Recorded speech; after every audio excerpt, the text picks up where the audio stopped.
Element है helium, neon, xenon, radon. जल्दी से लिख।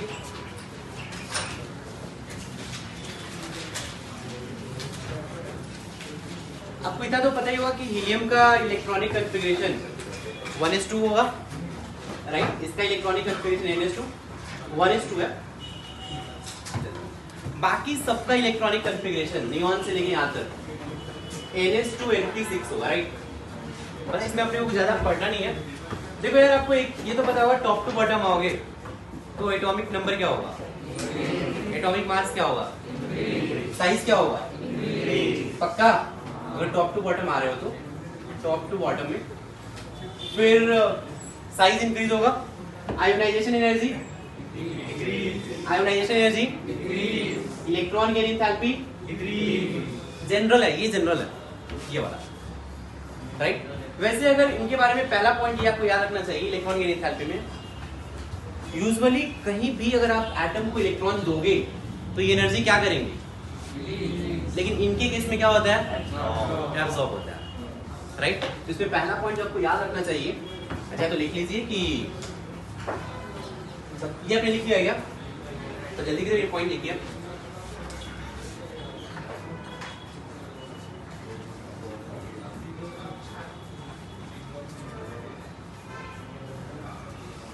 हो गया?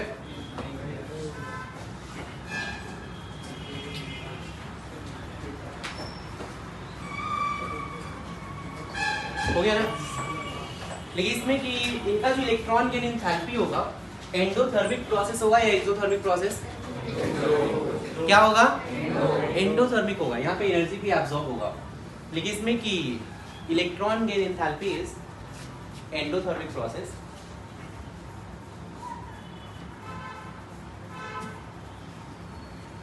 और यहाँ पे अगर इलेक्ट्रॉन गेन एंथैल्पी का वैल्यू देखोगे अगर, तो सबसे ज्यादा नियॉन रहेगा, फिर आर्गन, फिर क्रिप्टन, फिर ज़ेनॉन, फिर रेडॉन, लास्ट में हीलियम आएगा। आपको रीजन शायद पता होगा, हीलियम का इलेक्ट्रॉन गेन एंथैल्पी इतना कम क्यों है, पता है ना, साइज छोटा है, इसमें इलेक्ट्रॉन ऐड करना डिफिकल्ट है। लेकिन याद ये रखना कि सबका वैल्यू पॉजिटिव होता है। इलेक्ट्रॉन गेन एंथैल्पी पॉजिटिव मतलब आपको एनर्जी ऐड करना पड़ेगा,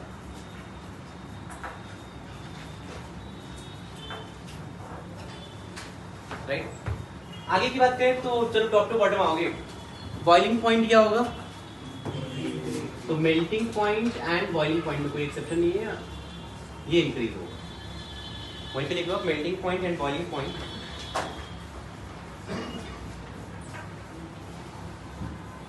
increases.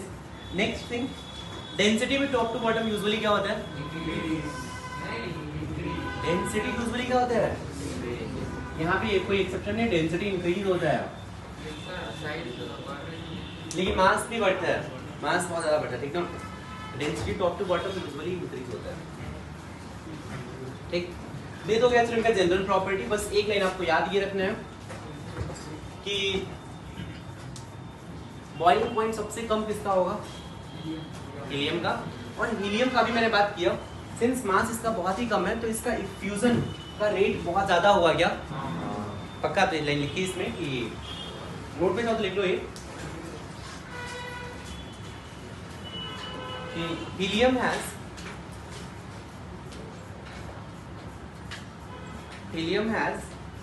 unusual property of diffusing through rubber, glass, plastic and so on। मतलब अगर आप नॉर्मल ऐसे ही लैब में अगर इसको आप स्टोर करोगे मतलब रबर में, तो क्या होता है, इसका साइज बहुत ही स्मॉल होता है, रेट ऑफ इफ्यूजन बहुत ज्यादा होगा। तो कंटेनर में मान लो रबर है, इनके बीच में भी थोड़ा बहुत ऐसे पोर्स होंगे क्या, इसके थ्रू भी ये इफ्यूज हो सकता है। प्लास्टिक होगा, यहाँ से भी इफ्यूज हो सकता है, ग्लास में भी ये इफ्यूज हो सकता है। तो ये बस इसका याद रखिए। आगे की बात करें तो मैंने आपको एक चीज बताया होगा कि हीलियम कोई कंपाउंड बनाएगा क्या, हीलियम कोई कंपाउंड बनाएगा क्या? क्यों नहीं बनाएगा? क्यों नहीं बनाएगा? अरे यार करो इंसान, इसका आयोनाइजेशन एनर्जी बहुत ज्यादा होगा क्या? पक्का ये बनाता ही नहीं है। पहला जो कंपाउंड था, जो अगर अपन स्टोरी की बात करें तो पहला कंपाउंड जो बनाया गया था जेनॉन का मिला था। जेनॉन से पहले तो लोग मानते थे कि नोबल गैस का कोई कंपाउंड होगा ही नहीं, पहले ये मानते थे। तो नोबल गैस पे रिसर्च कैसे स्टार्ट हुआ, मैं आपको छोटा सा स्टोरी बता दूं। एक साइंटिस्ट थे जिनका नेम था, कुछ तो नेम था, मतलब नहीं। इन्होंने क्या किया,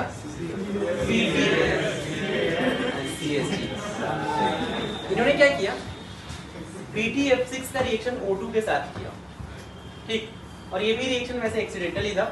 O2 एंड PTF6 मिलके कंपाउंड बनाया O2PTF6।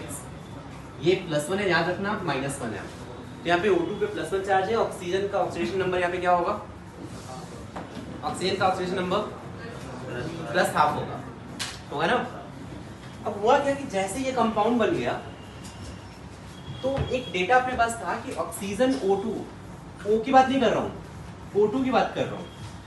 O2 का आयोनाइजेशन एनर्जी जेनॉन से मैच होता है, मतलब जेनॉन एंड O2 का आयोनाइजेशन एनर्जी ऑलमोस्ट सेम होता है। तो इन्होंने ये सोचा कि जब यार O2 इसको इलेक्ट्रॉन डोनेट कर सकता है, इतना ही आयोनाइजेशन एनर्जी जेनॉन का भी होता है। समझे पॉइंट? अब इन्होंने क्या किया, जेनॉन का रिएक्शन PTF6 के साथ किया और क्या मिल गया, XePTF6। तो ये पहला कंपाउंड है जो नोबल गैस का कंपाउंड लैब में सिंथेसाइज हुआ। इसके बाद तो खैर बहुत ही सारे कंपाउंड मिले, आपने सुना भी होगा। जेनॉन के फ्लोराइड सुना है, कौन से, XeF2, XeF4, XeF6। जेनॉन के ऑक्साइड जेनॉन के ऑक्साइड XeO3, एक स्टेबल मिला है। जेनॉन के ऑक्सीफ्लोराइड भी मिले, XeO2F2, XeOF4, ये सब मिले हैं। तो बहुत सारे कंपाउंड सिंथेसाइज किए, लेकिन याद ये रखना है जेनॉन का सिर्फ ऑक्सीजन एंड फ्लोरीन के साथ ही कंपाउंड बनेगा। जेनॉन ऐसी कंपाउंड नहीं बनाना चाहता है, बनाएगा तो जो मोस्ट इलेक्ट्रॉन नेगेटिव एलिमेंट है, कौन कौन से, फ्लोरीन एंड ऑक्सीजन, इनके साथ ही बनाएगा। अगर आपसे पूछते कभी कि जेनॉन का सल्फाइड बनेगा, नहीं। जेनॉन का हाइड्राइड बनेगा, नहीं बनेगा। बात समझ में आ रही है क्या? हमें सिर्फ और सिर्फ कौन सा पढ़ना है, जेनॉन का फ्लोराइड एंड ऑक्साइड, यही बनाते हैं। ये लिख लीजिए रिएक्शन और ये पॉइंट नोट करिए।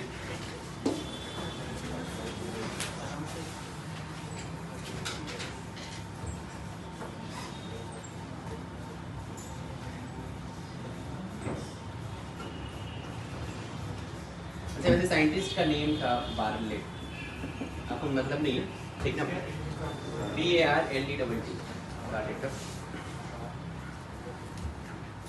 O2PTF6 ये रेड आयोनिक कंपाउंड होता है और ये वाला ऑरेंज आयोनिक कंपाउंड होता है।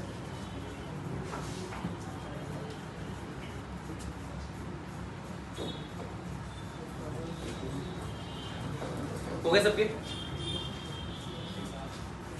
आप एक लाइन लिख सकते हैं, चाहे लिखना चाहो तो, कि ionisation energy of O2 is nearly equal to xenon. ये रिएक्शन हुआ, फिर ionisation energy of oxygen O2 is nearly equal to ionisation energy of xenon. हो गया?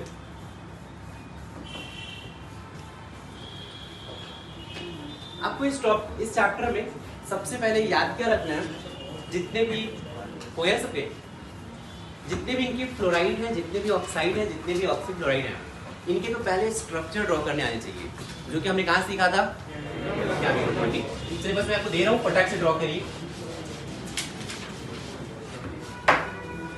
आपको ट्राई करना है XeF2 का स्ट्रक्चर, XeF4 का स्ट्रक्चर, XeF6 का स्ट्रक्चर, XeO3 का स्ट्रक्चर, XeO2F2 का स्ट्रक्चर और XeOF4 का स्ट्रक्चर।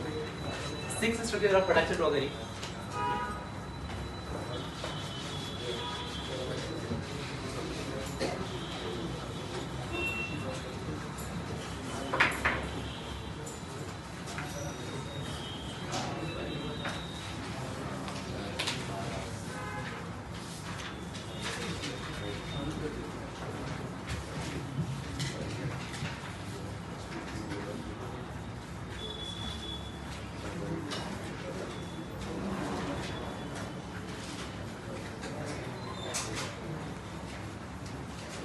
मुझे लग रहा है आपने ड्रॉ कर लिया।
सबके हो गए? यहाँ पे XCF2 सबसे पहले इसका हाइब्रिडाइजेशन बोलिए। sp3 दिया है होगा, structure xenon fluorine fluorine, 3 lone pair होंगे क्या? ऐसा आया होगा, राइट। XCF4 का हाइब्रिडाइजेशन sp3d 2 आ रहा है क्या? 8 + 4 12 by 2। तो ये lone pair fluorine fluorine fluorine fluorine, ये आया होगा। एक स्ट्रक्चर जो सबका गलत आया होगा XCF6 का हाइब्रिडाइजेशन sp3d3। कैसा ड्रॉ किया आपने? पेंटागोनल पिरामिडल किसने ड्रॉ किया क्या? क्या याद रखिए, इसका स्ट्रक्चर डिस्टॉर्टेड ऑक्टाहेड्रन होता है, डिस्टॉर्टेड ऑक्टाहेड्रन। इसका होगा जेनॉन होगा फ्लोरीन फ्लोरीन फ्लोरीन फ्लोरीन, ऐसे इमेजिन करिए कि ऑक्टाहेड्रन बनेगा, राइट। और ऑक्टाहेड्रन के किसी सरफेस पे या एज पे ये लोन पेयर रहेगा, ये वहां पे केमिकल बॉन्डिंग में स्ट्रक्चर में रहा होगा, ठीक ना। तो ये लोन पेयर इज, मैं लिख देता हूं, lone pair is present on face और एज ऑफ ऑक्टाहेड्रन। XCO3 का तो आप ड्रॉ कर सकते हैं। sp3 होगा जेनॉन डबल बॉन्ड हो डबल बॉन्ड हो डबल बॉन्ड हो, एक लोन पेयर रहेगा। XCO2F2 का 8 + 2 10 10 by 2 5 sp3d, कितने लोन पेयर? एक आ रहा है क्या? कहाँ पे रखोगे? Lone pair and multiple bond को ऑलवेज इक्वेटोरियल पे, मोर इलेक्ट्रॉन नेगेटिव एटम को एक्सियल पे। Lone pair and multiple bond को इक्वेटोरियल पे and more electron negative atom को कहाँ रखोगे? एक्सियल पे, ये रूल है। XCOF4 का फिर से क्या आएगा? sp3d2 जेनॉन, इसका स्ट्रक्चर देख लीजिए, फ्लोरीन फ्लोरीन फ्लोरीन फ्लोरीन, ये ऐसे आएगा। डबल बॉन्ड हो, इसके पैर एकदम अपोजिट में लोन पेयर रखना है, because lone pair and multiple bond में रिपल्शन होगा, इसलिए अपोजिट डायरेक्शन में वैसे।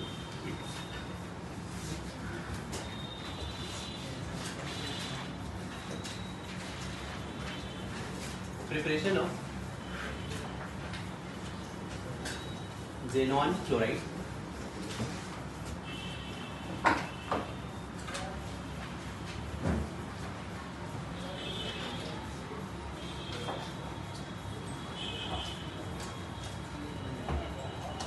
xenon plus chlorine।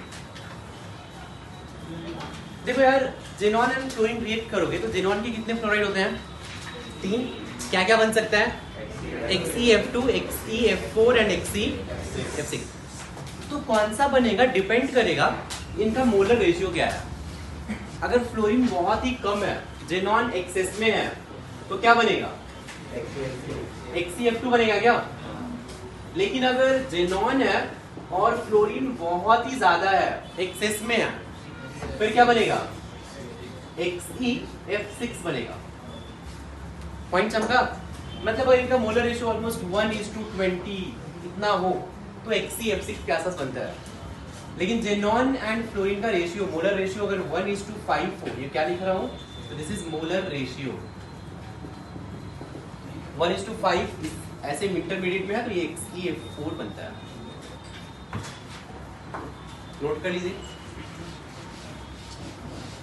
Molar ratio 1:20 रहेगा।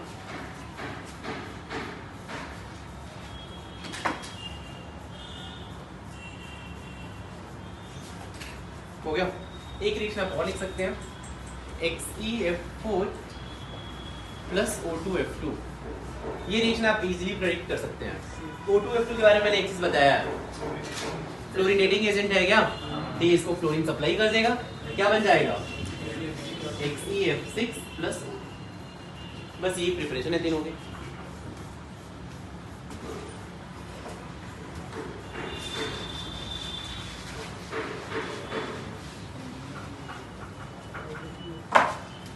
आगे बात करते हैं रिएक्शन। सबसे पहले XeF2 का रिएक्शन। XeF2 की रिएक्शन देखते हैं सबसे पहले ऑक्सीडाइजिंग एजेंट वाले, जिसमें XeF2 ऑक्सीडाइजिंग एजेंट है। पहला रिएक्शन XeF2 प्लस H2, ये बन जाएगा xenon plus HF। XeF2 plus HCl, ये बन जाएगा xenon plus HF plus Cl। XeF2 plus benzene, xenon plus HF plus benzene पे क्लोराइड। एक और रिएक्शन नीचे लिख देता हूँ, XeF2 plus NO2F, xenon plus NO2F। बस 4 रिएक्शन आपको इसमें याद रखने हैं। XeF2 जब भी जाएगा तो यहाँ पे जेनॉन में एक तो प्रोडक्ट कन्वर्ट हो रहा है, राइट। यहाँ पे H2 को ऑक्सीडाइज करेगा, HF में जाएगा, ये 0 से +1 में जा रहा है। HCl से ये Cl2 में जा रहा है, बेंजीन से ये बेंजीन क्लोराइड में जा रहा है, NO2 से ये NO2F में जा रहा है। ये बस 4 रिएक्शन आपको याद रखने। फिर XeF2 के एसिड बेस रिएक्शन,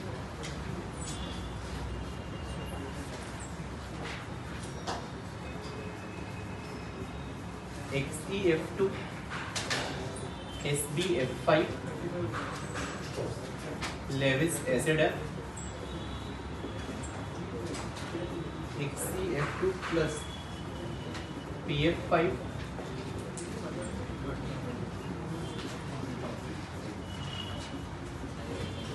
तो इसमें ये रिएक्शन प्रेडिक्ट कर सकते हैं। पहला वाला SbF5 लेविस एसिड है, क्या करेगा, F माइनस एक्सेप्ट करेगा, क्या बन जाएगा, XeF प्लस और क्या हो जाएगा, SbF6 माइनस, ये भी F माइनस एक्सेप्ट करेगा, क्या बनेगा, XeF plus and PF6 minus, ये भी XeF plus and IF6 minus.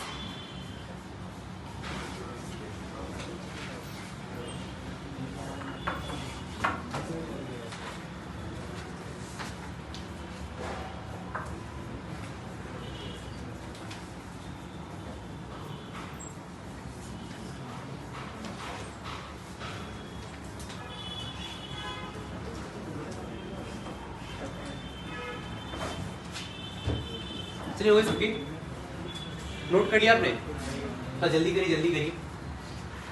Next आते हैं रिएक्शन XeF4 के, हेडिंग दीजिए XeF4।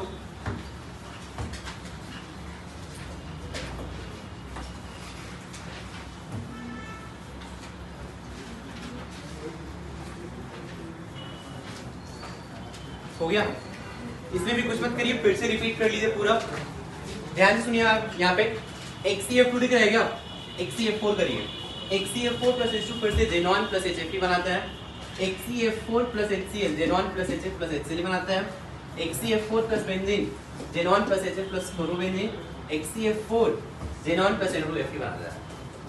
यहाँ पे बनाइए फटाक से। अब यहाँ बताओ यार क्या बनेगा, XeF3 प्लस यहाँ पे क्या हो जाएगा F3, यहाँ पे क्या हो जाएगा फटाक से टीपी। ओ पंडे टिपना है।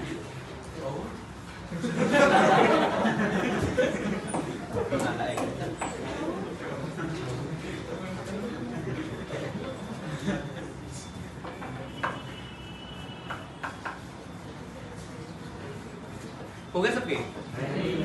टीपी टीपी फटाक से।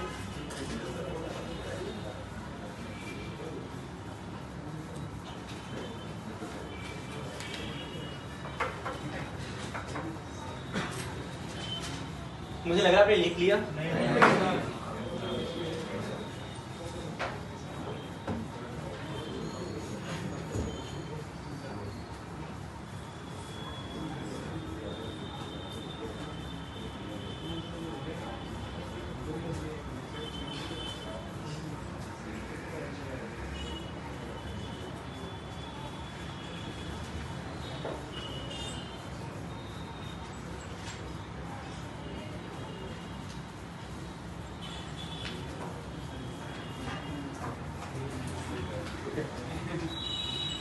हो गया क्या? अरे थोड़ा जल्दी करो यार। नेक्स्ट आता है XeF6।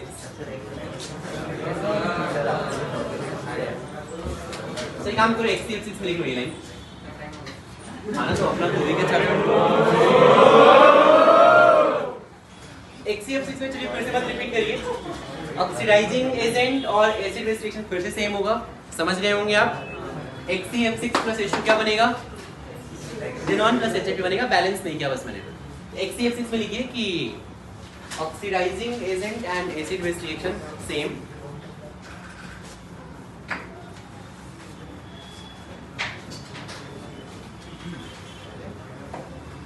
हो गया क्या?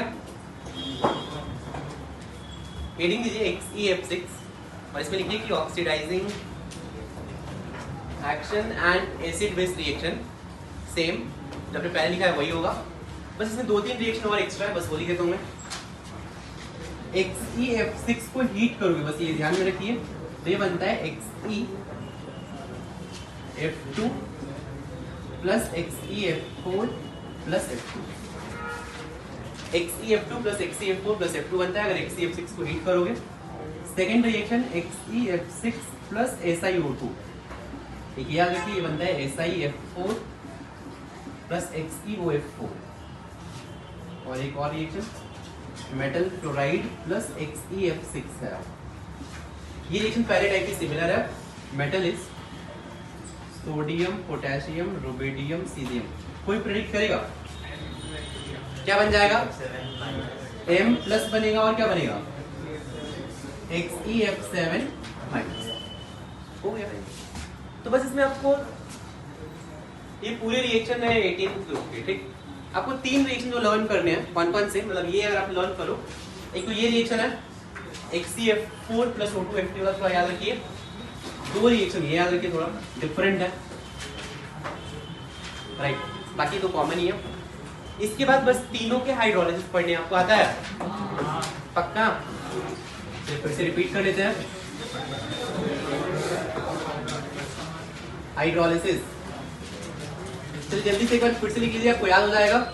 XeF2 प्लस वाटर क्या बनेगा? एक मोटा भाई, नहीं छोड़ दो। XeF2 प्लस वाटर क्या बनेगा? याद है आपको?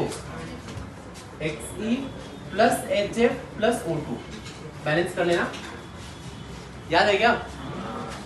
Next thing XeF4 plus water, Xe plus HF plus O2 plus क्या बनेगा? XeO3। याद रखना XeO3 एक्सप्लोसिव होता है।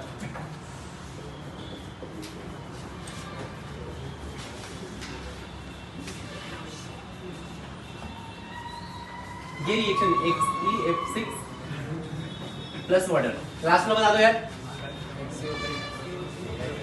क्या बनता है? XeO3 प्लस HF, ये बनता है, ठीक। पढ़ा ना नहीं ये तीनों रिएक्शन। चलिए ये रिएक्शन को थोड़ा सा मैं स्टेप वाइज ले लेता हूँ इसको। इसका स्टेप वाइज रिएक्शन इसका XeF6 वाला XeF6 प्लस वाटर मिलके बनाता है XeOF4 plus 2HF।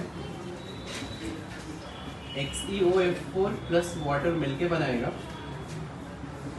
XeO2F2 plus 2HF।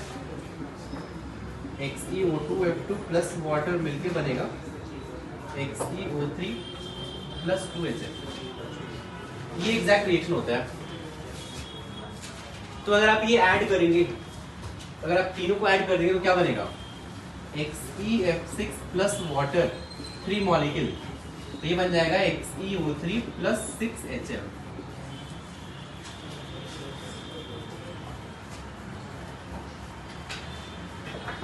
ये मैंने आपको इसलिए बताया स्टेप वाइज रिएक्शन क्यों पढ़ाया, अब ध्यान से सुनिए। अगर आपको दे दे कि XeF6 प्लस हाइड्रोलिसिस कर रहे हो, तो हाइड्रोलिसिस मतलब होता है कि एक्सेस ऑफ वाटर, तो प्रोडक्ट क्या बनेगा XeO3 प्लस HF बनेगा। लेकिन कहीं ऐसा लिखा हुआ मिल जाए XeOF6 प्लस मॉइस्चर, मॉइस्चर मतलब समझ आ रहा है, बहुत ही कम पानी है। अब बोलिए क्या रिएक्शन होगा। अगर मॉइस्चर है तो इसका कंप्लीट हाइड्रोलिसिस होगा क्या, तो बस ये XeOF4 बनता है प्लस XeO2F2 बनता है प्लस HF बनता है। अगर एक्सेस में हो तो ये बनता है।